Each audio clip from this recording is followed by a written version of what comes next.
हाय मो इरावती मो गोटे डॉल्फिन बयस 2 वर्ष मो मो मार एकमात्र संतान जे निजे मते माछ शिकार करबा सिखाउछि।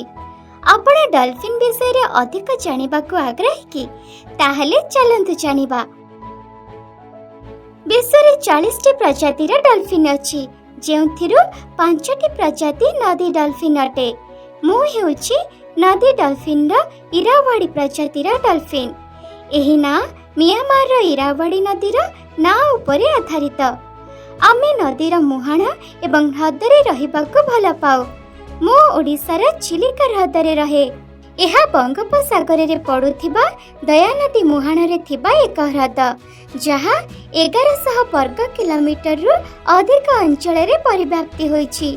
एहाको भारतर द्वितीय बृहत्तम ह्रद भाବରେ परिचित करा जायछि।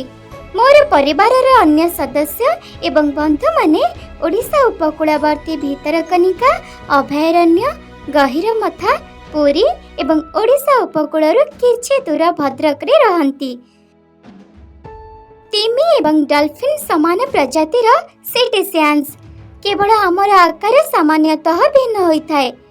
डॉल्फिन मानकर ओजन 115 रु 130 किलोग्राम एवं लंब 1.7 मीटर रु 2.2 मीटर होइथाय।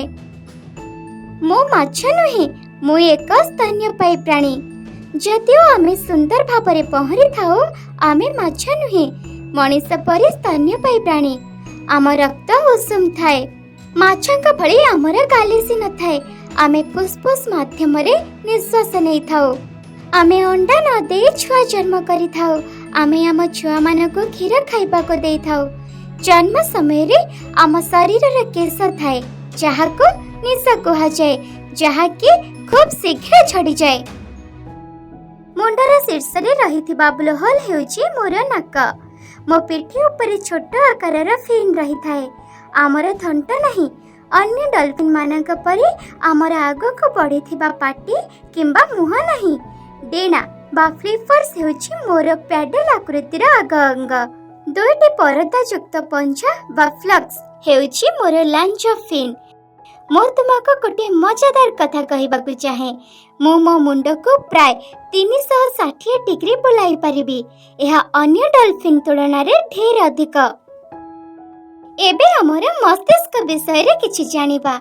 आमे अत्यंत बुद्धिमान एवं मनीष परे द्वितीय शक्तिशाली मस्तिष्क हेउछि हमर स्मृति शक्ति प्रखर।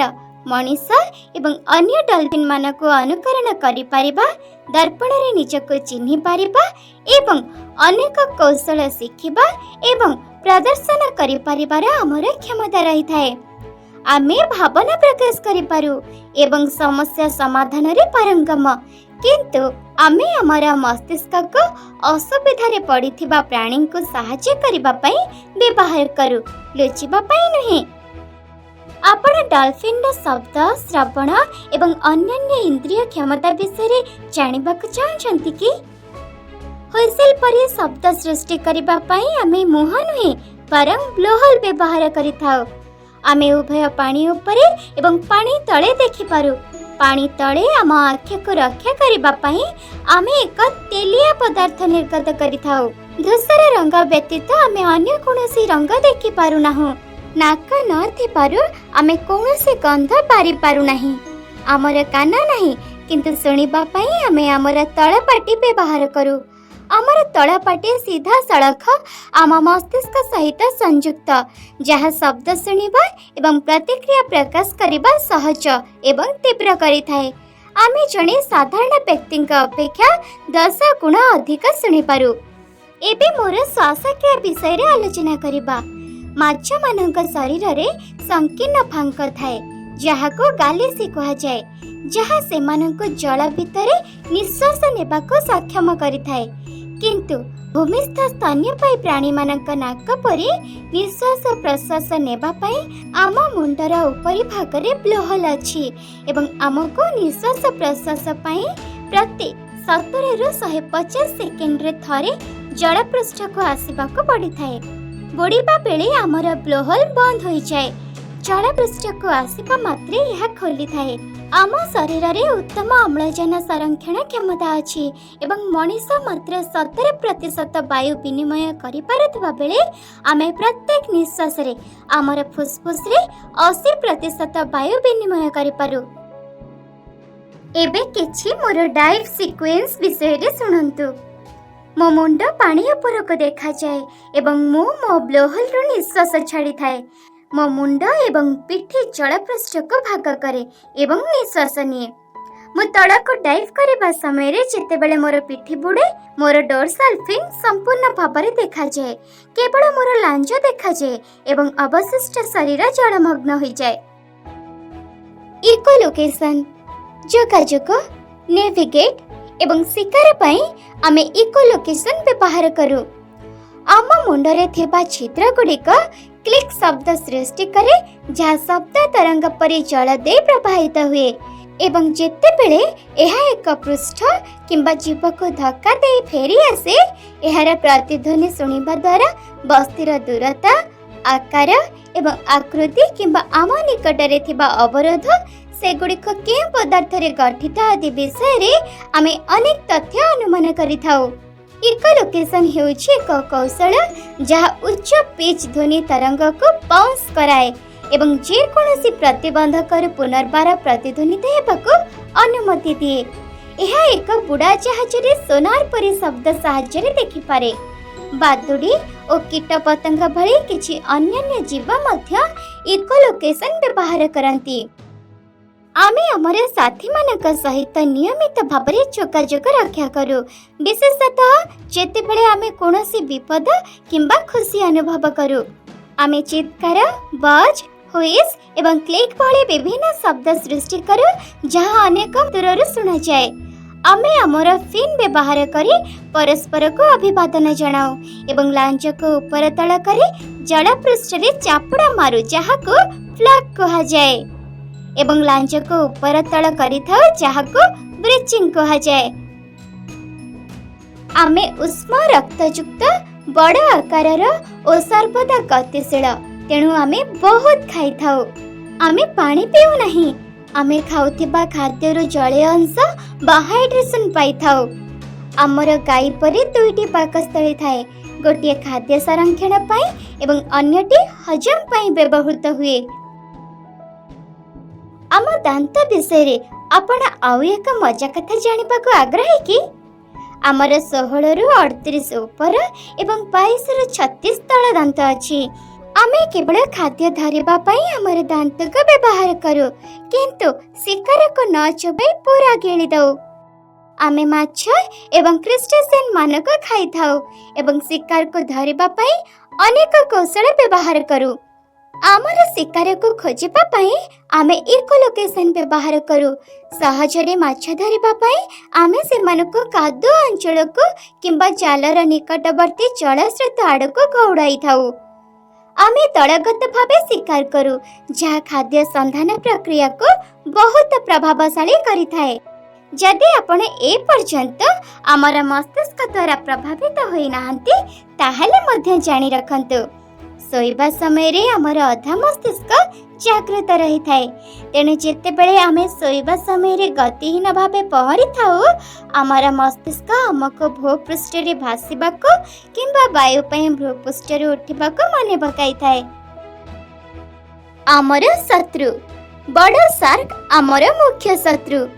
मनीष माने मध्य मांस पई आमर शिकार करंती किंबा निज मनोरंजन पई हमको धरंती। आमे मुक्त एवं स्वच्छंद भावे रहिबाको पसंद करू बंदी हेबाको जमा चाहुना। चलंते एबे मनीष एवं डॉल्फिन विषय रे आलोचना करिबा। डॉल्फिन एवं मनीषर संपर्कर एक दीर्घ इतिहास रही आसीछि। प्राचीन कालर मत्स्यजीवी एवं नाविक माने डॉल्फिन मानक दलगत भावे जहाज सहित पानी रे डेइबा देखि आसीछंती। आमको देखिले मनीषर मन शांत हुए बोली कहा जाए।